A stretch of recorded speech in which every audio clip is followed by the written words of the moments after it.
भारत दूरसंचार निगम यांच्या हलगर्जीपणामुळे प्रकाशा गावाचा 8 दिवस पाणी पुरवठा बंद. सविस्तर वृत्त. शहादा तालुक्यातील प्रकाशा येथे BSNL यांच्या मार्फत प्रकाशा गावात केबल टाकण्याचे काम सुरू आहे. स्थानिक ग्रामपंचायतीला पूर्वसूचना न देता खोदकाम सुरू केले आहे.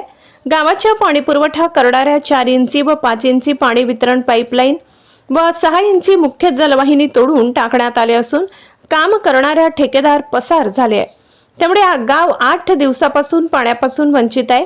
BSNL याबाबत कुठलाही प्रतिसाद देत नाही. सदर पाणी पुरवठा सुरळीत न केल्यास भारत दूरसंचार निगम कार्यालयावर ठिय्या आंदोलन करण्यात येईल.